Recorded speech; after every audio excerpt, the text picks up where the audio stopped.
All right, here we go again. Welcome to the KeyShot webinar this month, everyone. I'm Josh Mings, Marketing Manager here at Luxion.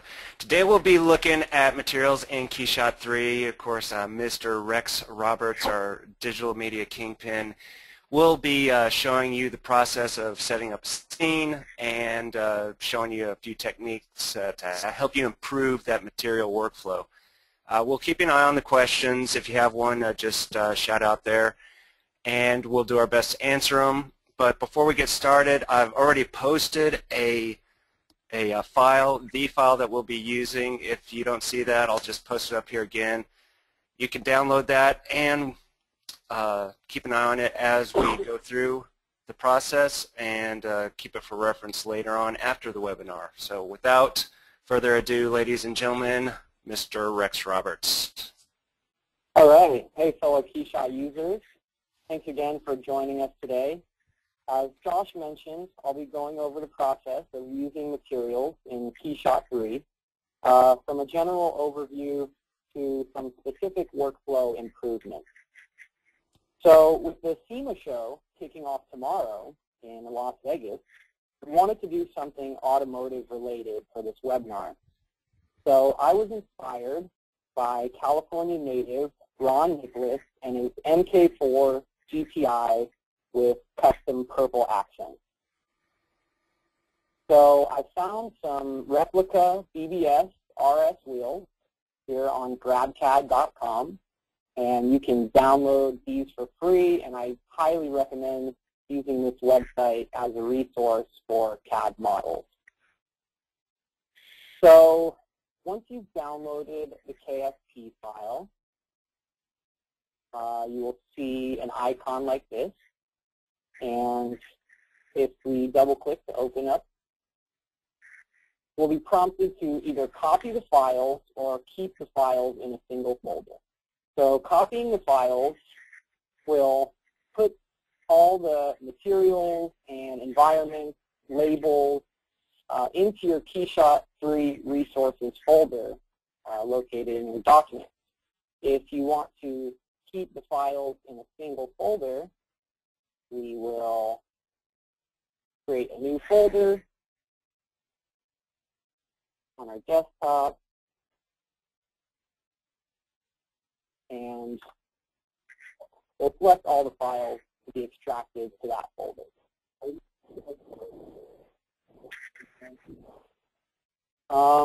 Sounds like audio is a little fuzzy. Let me see what I can do here.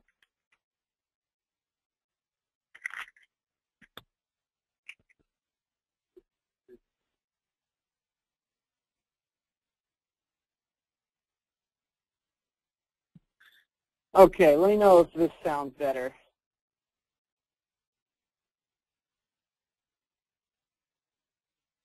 Is that all right for people? Hearing me better?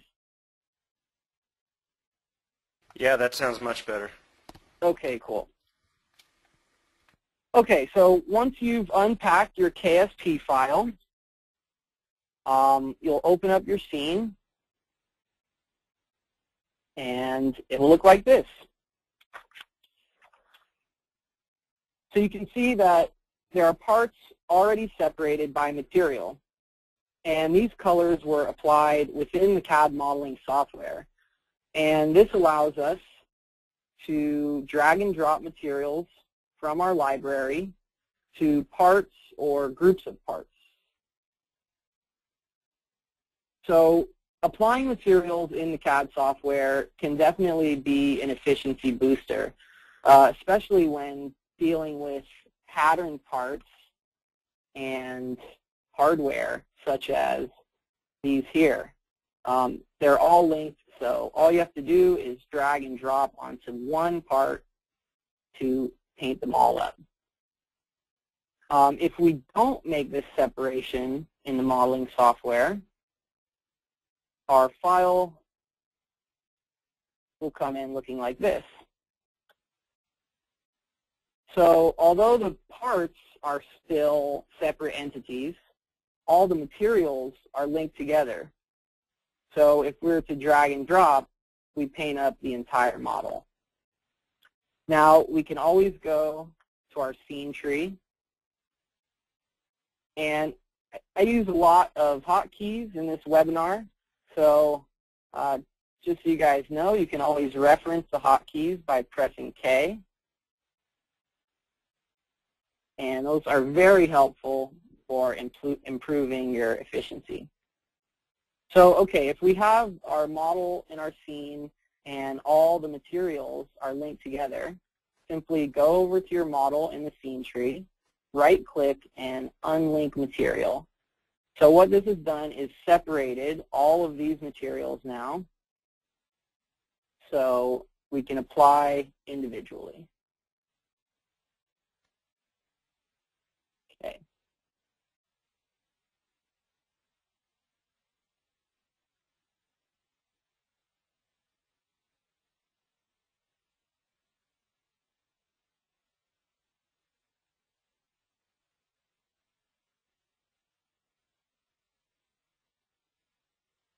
So the materials library comes with over 700 preset scientifically accurate materials. And it's very easy to drag and drop onto your parts. So if we wanted to create our own material, we could always do that by double-clicking on your material to bring up the project window here. Here in the project window, we can see all of the materials that are currently applied to our model. And if we know that our tire is this 64, we can double-click to edit that and rename it tire. But let's go ahead and just start by adding materials from the KeyShot library. I find it's helpful to start with the preset materials as your base, and if you find it necessary to adjust those materials, you can always come back and do that. So for now, we'll look for tire material and simply drag and drop. And look for chrome. It's very easy, as you can see, to just drag and drop onto your model. For more complex models, or if you'd like to speed up the process a little bit, you can go into performance mode, which is Alt-P to toggle performance mode. And what that does is basically disables the self shadows and the ground shadows, increasing or decreasing the time it takes to res up in your real-time view. So I like to do this to get a better idea of what's going on, and then I can always go back into quality mode just by pressing Alt-P. Okay.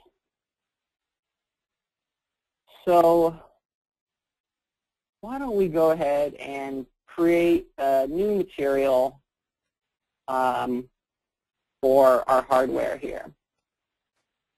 We will rename this hardware and turn this to a metal. And I want this to be sort of a black chrome. And go into performance mode. See that nice black chrome there.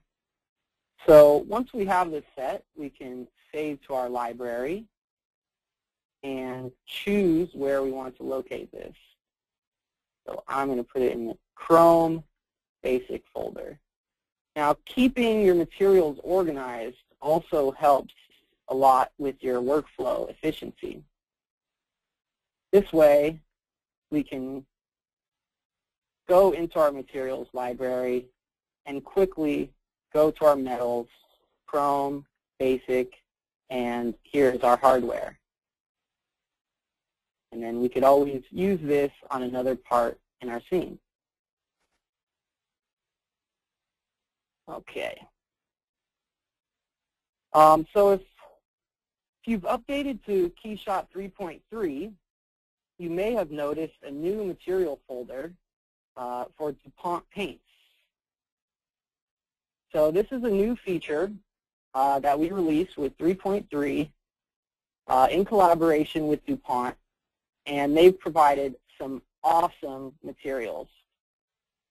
And the materials that come with 3.3 is only a small taste of what's available through DuPont.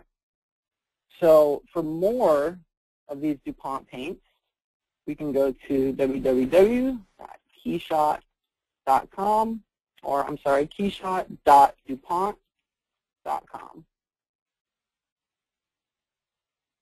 And say we wanted to replicate this purple from the BBS wheels, we can go to our SpectraMaster colors and find pink and purple metallics. You can see here is a wide variety, and we could select a single material to download, or we can download the entire collection. So this is free for anyone to register. Sign up and you can download as many materials from DuPont as you would like.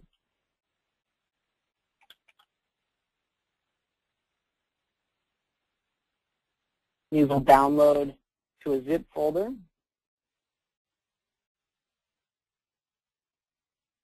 And we'll extract the files, and there is our material.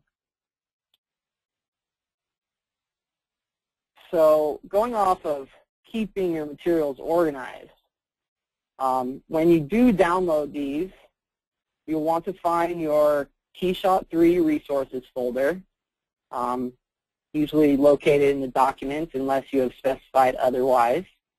And we can go into our materials folder, find DuPont, and you can see here we have a lot that are not further organized. So then when you're in KeyShot,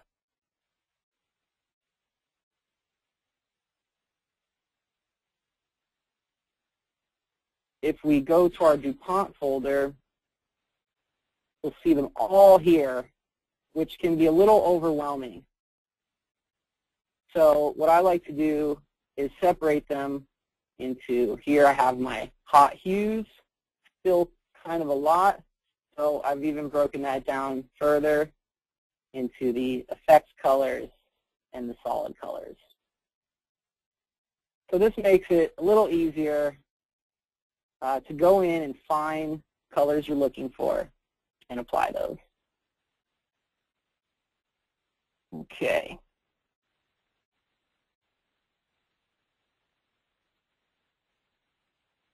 So then again, make sure, keep your materials folder organized along with the rest of your folders in KeyShot 3 resources. Okay, let's clean this up a bit. You can see what we're doing here. Okay, I'm going to take a quick look at the questions to see if anything's come up.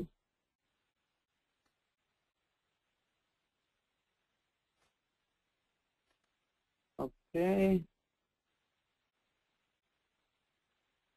Okay.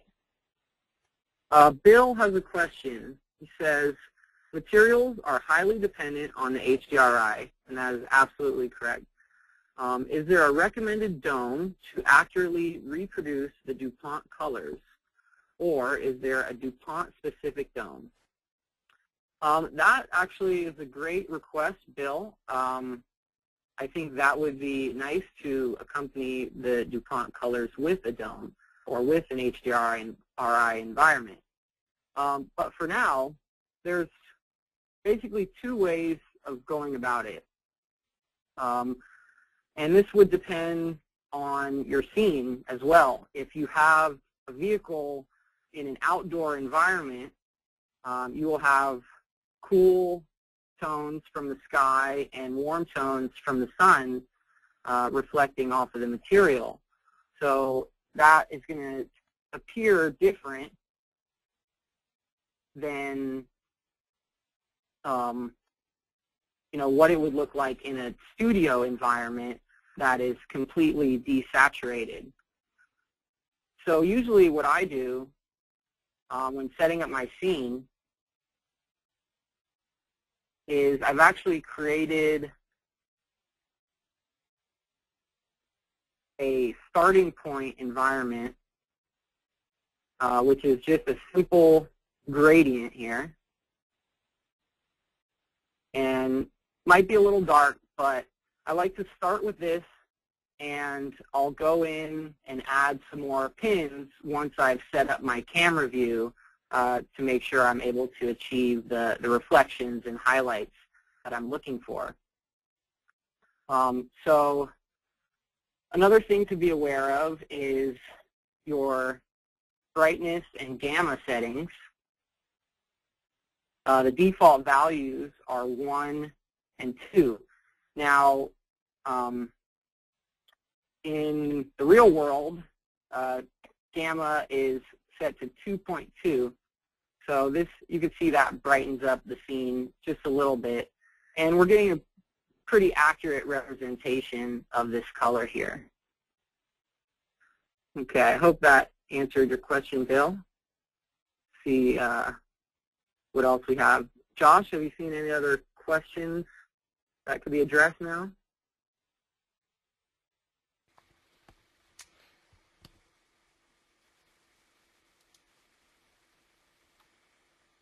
There's a question on glowing materials that would be have to do with emissives, which is used often in automotive.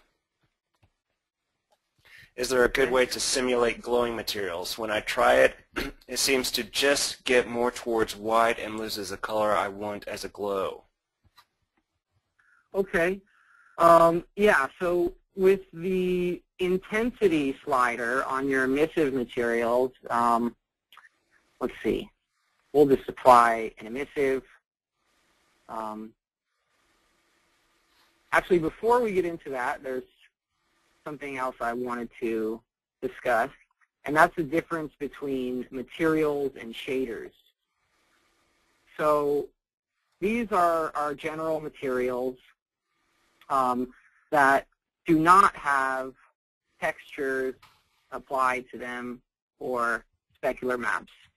But if we go into our light materials and we apply a light radial soft, this would be considered a shader. If we double-click to edit that, we can see there's actually an opacity map applied to that material, which will make that a shader, and the opacity around the outside of this light here will be opaque, and that will not be transparent. So, okay, with your emissive materials, if you double-click to edit and go to your properties, you have your intensity slider here. This is pretty sensitive, and I wouldn't recommend, I guess, going past 10 for most cases. Now, what's very important when using emissive materials is making sure that you have global illumination enabled. And this will allow for the light coming from that emissive material to actually interact with the other materials in the scene. So you're able to see those reflections off of your other materials. I actually did a quick tip, and that's available on our YouTube page.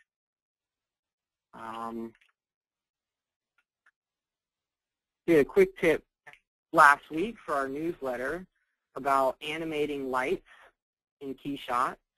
And here I quickly go over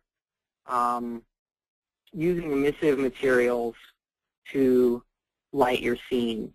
So if you get a chance, take a look at this video and see if you can recreate something like this.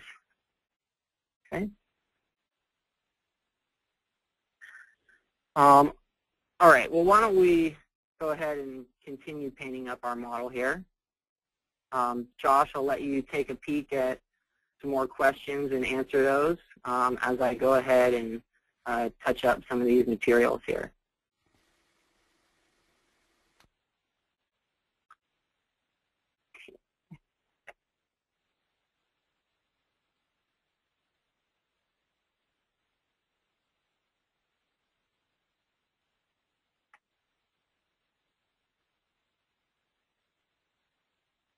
So I just added glass to this material. So I'll have to hide that part in order to drag and drop onto my materials I have in here. So find plastic, hard. This is why I like to keep the materials organized.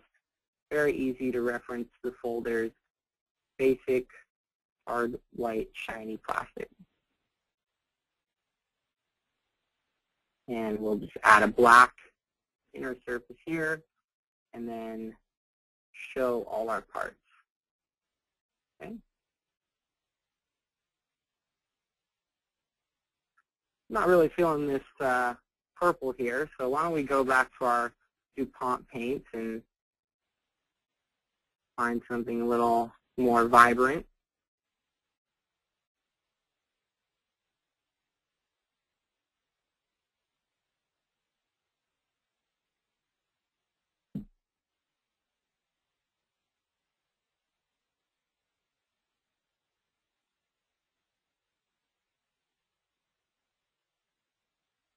Okay, that works for now.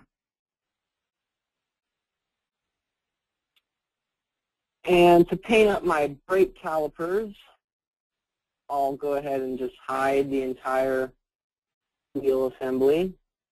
And again, go into performance mode to disable those self shadows and to speed up the res time. And okay, so I'm going to create a new material for this rotor here. If we double click to edit, change this to rotor and make this a metal.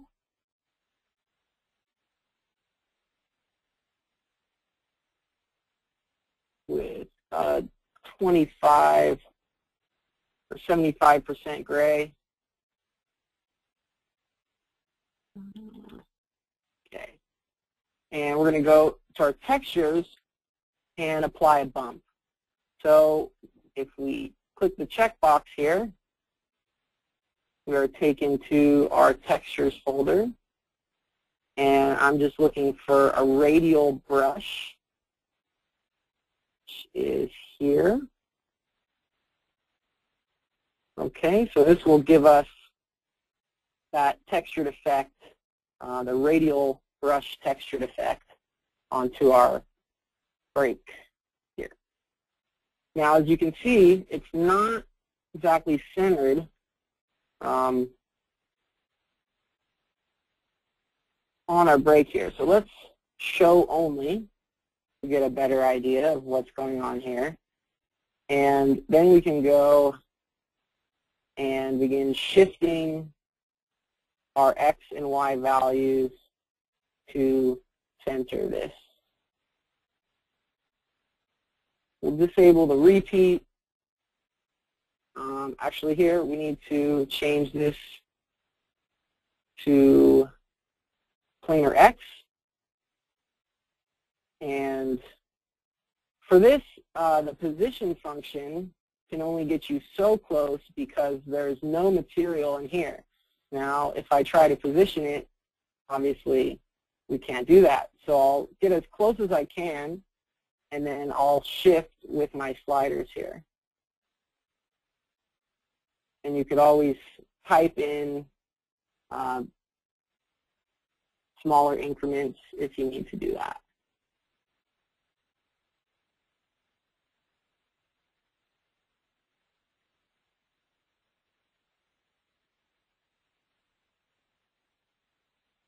We'll decrease our bump height.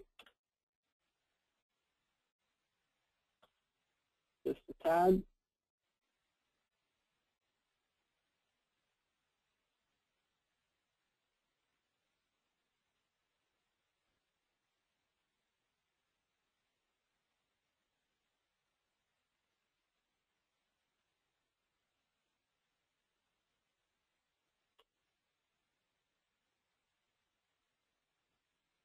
Okay, well, I won't waste your guys' time with centering this, but we'll say that's good for now.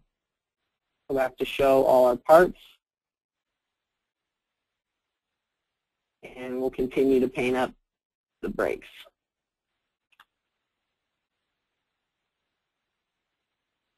How are the questions looking, Josh? Looking good. We have one question on producing a new or just armor-alled tire material appearance. It always comes out looking chalky or too reflective. What's a good place to start? Okay. So yeah, the tire material in KeyShot has a roughness value of 0.2. So your reflections are going to be pretty diffuse. We go back to quality mode. Well, here, let's apply an environment that has some more interesting lighting going on.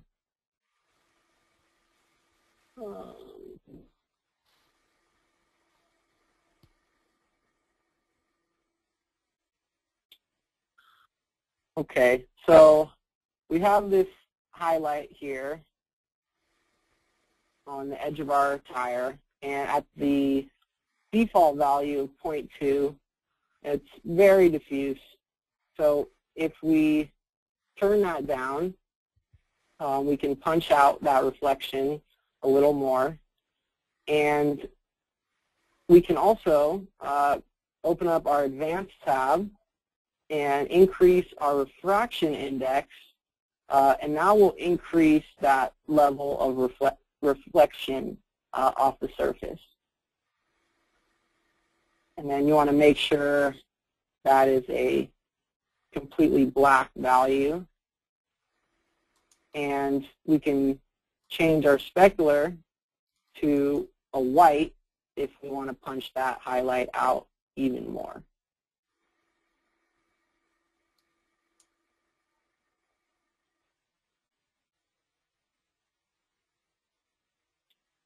So a lot of that also depends on the lighting in your environment and also your camera view in your scene.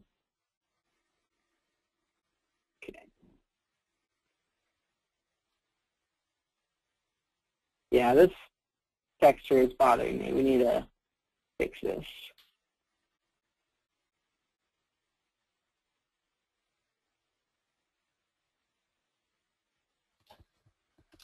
So what's going on here with these values are actually flipped because this file, I believe, was created in 3ds Max, where the axis is actually Z up. So when you bring this in to KeyShot, these values seem to have switched.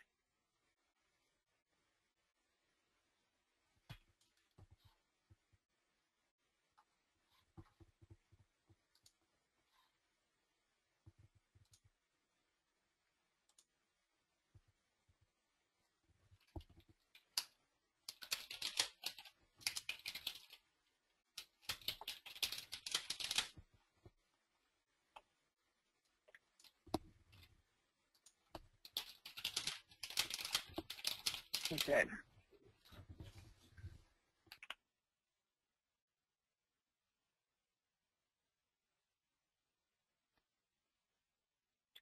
So let's go back to our metals and just get the rest of these materials real quick.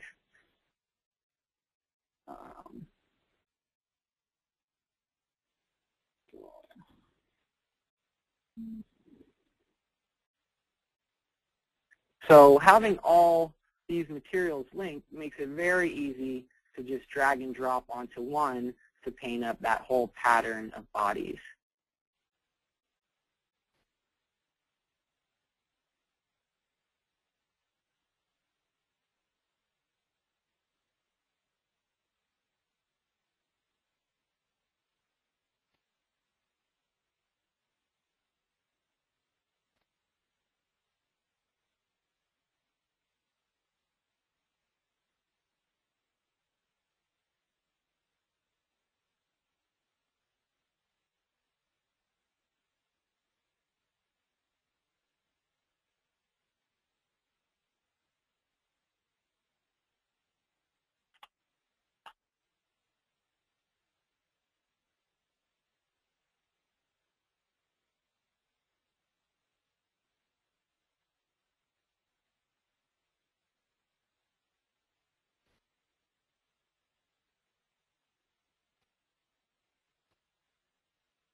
All right, so it looks like we got all those parts painted up there.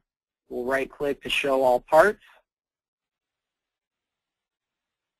And I'm going to go back and apply just the default tire material back to our tire here.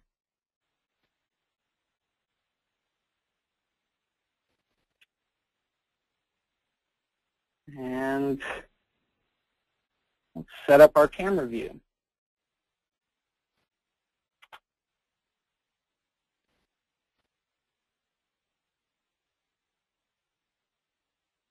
Okay, so when setting up our camera, usually I like to show a grid of thirds and follow the rule of thirds, which states that these intersection points are the most dynamic points in this composition.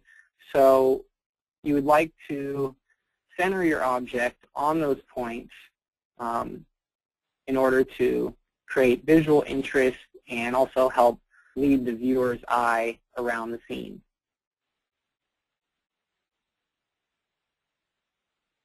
So let's see.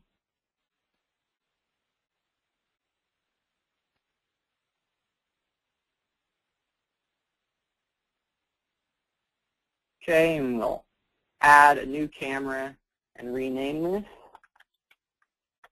Press Enter to save. If we ever want to go back and edit that camera, we can go into edit mode, adjust this, and say done, and then it is saved there, so we can always go back and reference that camera. And I will hide my grid. So, okay, let's talk a little bit about material templates. This can also be a great tool to improve your workflow efficiency, especially when dealing with different color options and variations. So if you go to Edit and click Material Templates, you'll open up the KeyShot Material Templates dialog. And right now we have no current material templates. So if we'd like to take this setup we have here, we can click Add Material Template, and we'll name this Copper, and it will automatically populate your template with the materials that you have applied to your model. So then we can go back and choose a different color combination.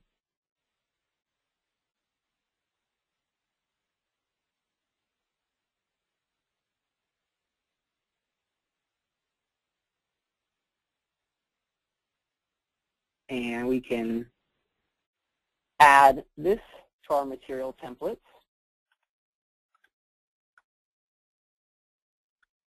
So now that way, we can always go back and reference these.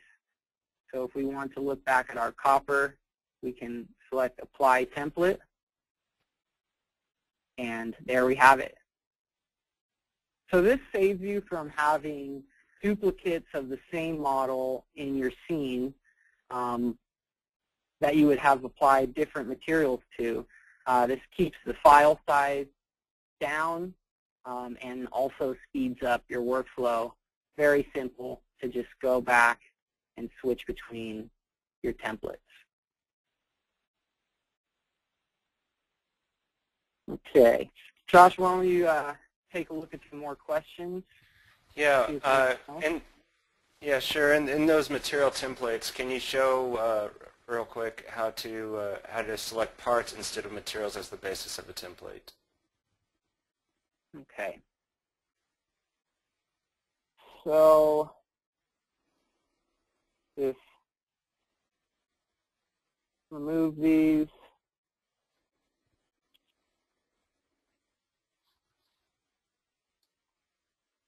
I guess there should be a multi-select here.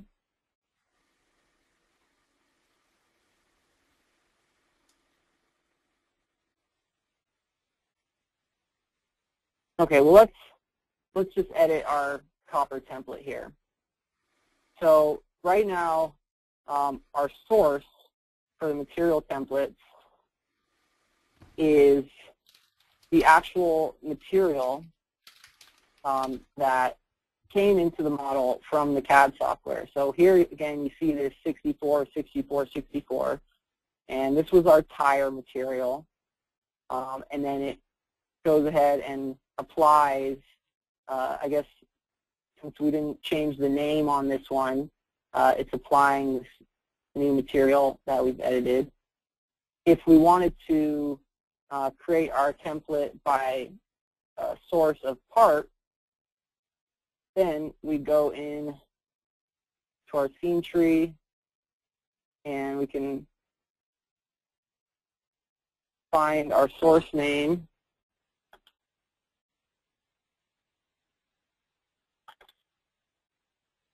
And then we just bring in, just drag and drop a material from the library to the destination. So this then should turn our tire to a chrome. And let's see if that works. So there you go. You can see that now the tire is this highly reflective chrome material. If we wanted to change that back to our tire, go into our library, find the tire, and then just drag that back to our destination. So now when we apply our template, we'll be back to our tire material.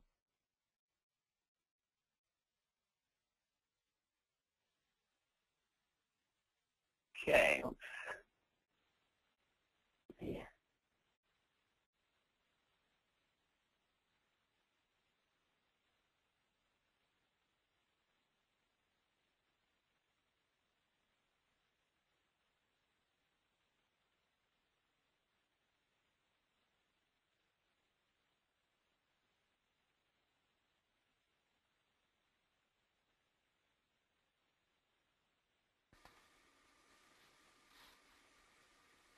So yeah, I hope you guys have started downloading your DuPont materials from the DuPont website. An awesome resource.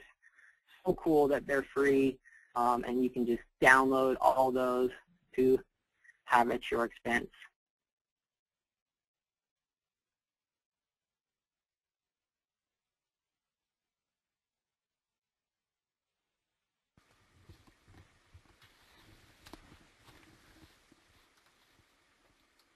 All right, we'll open it up to some more questions. One came up here, Rex. You showed how to do the unlinking. Can you show also how to do the linking? Sure. Of materials. Okay, here I'm going to open up our blank wheel here.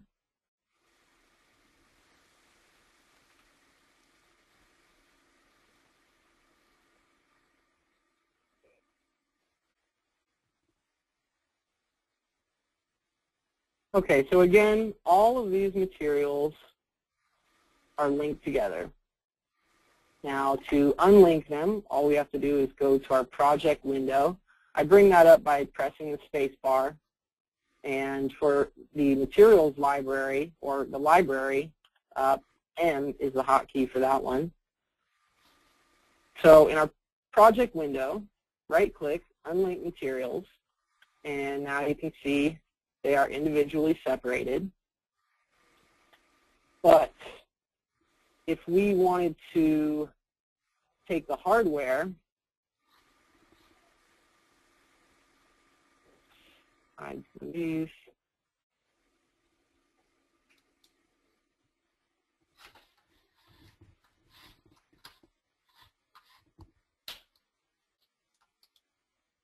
Okay, so we have all of our hardware here.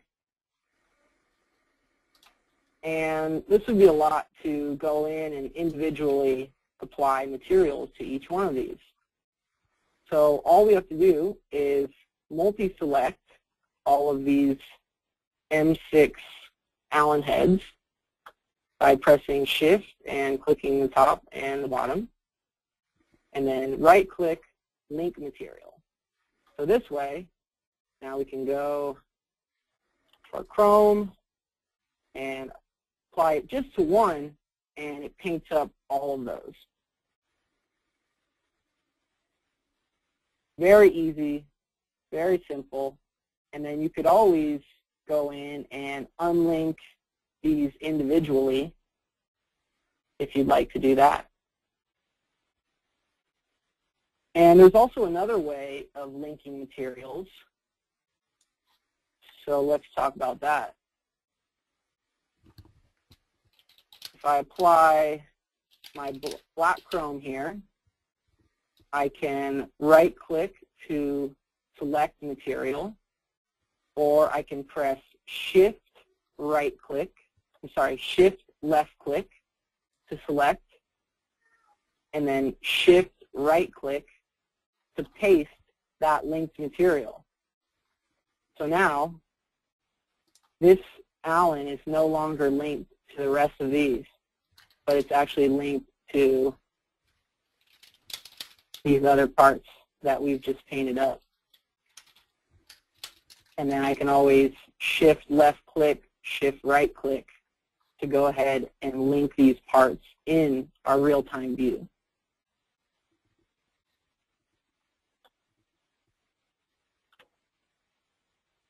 All right.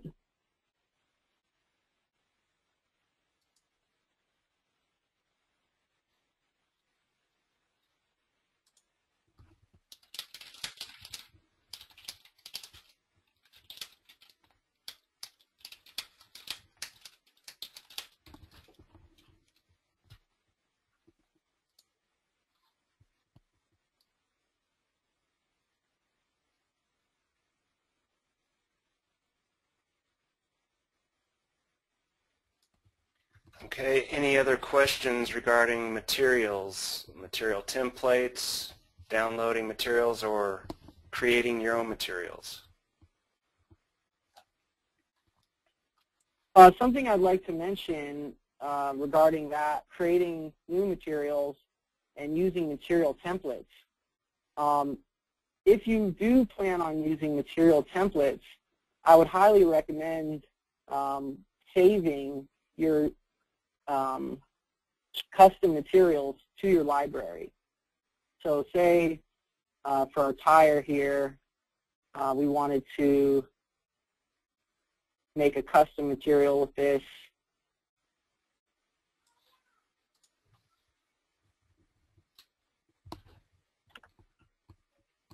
We then want to save that to our library.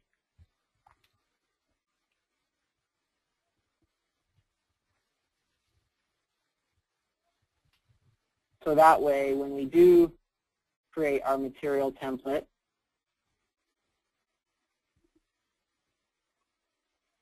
and we do it by part, we can go into our library, find our tire 6 that we just created, and easily bring that in to our template.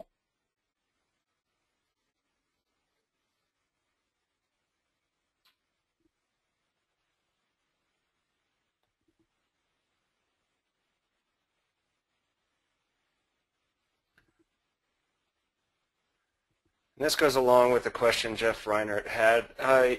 He asked, so what I'm hearing is it's important to apply material type within the CAD software itself to each component before exporting to KeyShot. It's very useful to do that, and as you can see, it helps with material templates, but it's also very easy in KeyShot to unlink and link those materials. So it just depends on what kind of workflow works best. A lot of times in the CAD software, you're already applying materials or using your own library of CAD models. So a lot of time that's already going to be in place. And just applying some colors to surfaces is a good way to split up those surfaces. If you want to color a little logo that's actually part of the model, it's just a good part of the workflow to implement if you want to bring those in and just start applying the materials to them right away. Also, yeah, that just separates the amount of work that is between, say, the CAD modeler and the person using KeyShot. If this is a separate person, then you could divide that work up to lighten the load on the KeyShot side of things. So here, why don't I just quickly go over applying some colors in the CAD software. So here is Solidworks. And you can apply colors on multiple levels. So if we right-click on our tire here and go to the appearances, we can see that we have a black applied to the lowest end of this part. Now, if we knew this was going to be, say, a white graphic, or we wanted to apply a texture to this surface, then we simply go to our appearances, and instead of changing the color on the body level, we can just change it on the face level here. We can make that white. And so that way, when we bring this into KeyShot, by using the SolidWorks plugin here, we'll see that this surface is now separated from the rest of that tire. So it's important to be in communication with the CAD modeler so they're aware of these requirements and the materials and textures that you'll be using in KeyShot.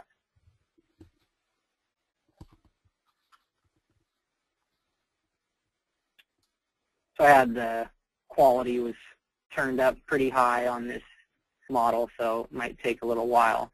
But there we can see now this surface is completely separated from our tire. So when we bring that in, these are no longer linked, although this is still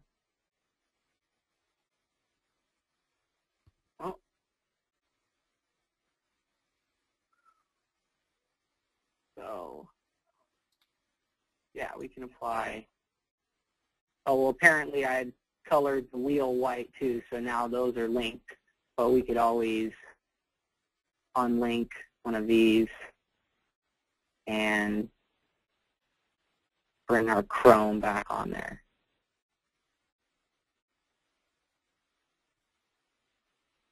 All right. Any more questions?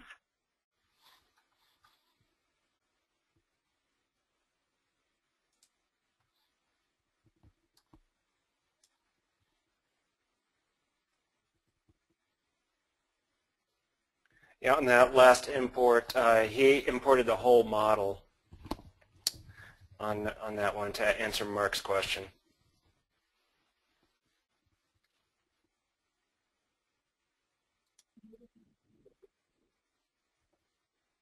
There was a question that asking if labels get stored in templates as well. Now, in order to do that, you would have to save your material to the library. So let's quickly apply a label here. I think I have a Pirelli label somewhere. Okay. So something that's very helpful with labels is making sure that they're on a square background. So if we drag and drop to bring this into our scene here,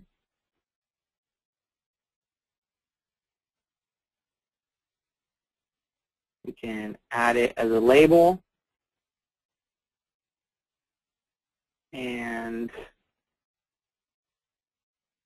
we'll position it, bring the scale down a little bit, increase the intensity. So now we want to save this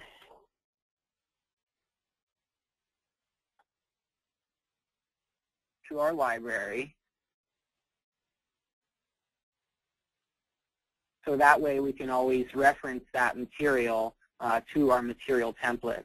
And when we bring that on, it will have that label applied there.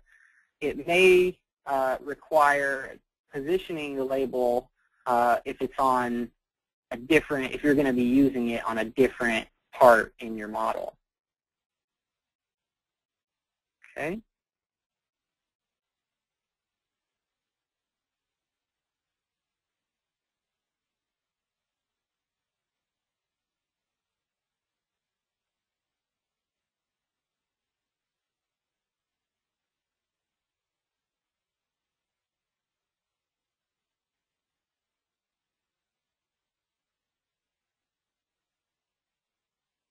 All right, there's some really great suggestions for texture mapping and using materials. We'll definitely keep those in mind. Brett, yeah, I like where you're going with that. So we're definitely in the process of working out some cool things. So yeah, be prepared for KeyShot 4. You have a lot in store. But for now, KeyShot 3 is very awesome and easy to use, as you can see, applying materials, using material templates, all helps speed up the workflow. So thank you guys for joining us today. And Josh, do you have any last words? Just want to mention that we have the KeyShot call for content going on right now. So send in your renderings, animations, and BRs, and have your work featured on the KeyShot demo reel that we're putting together, or maybe even the KeyShot 4 splash screen. So all the details are in the forums under the call for content board. All right. Awesome. Well, yeah, once again, thank you all for joining us today, and see you again next month. Bye.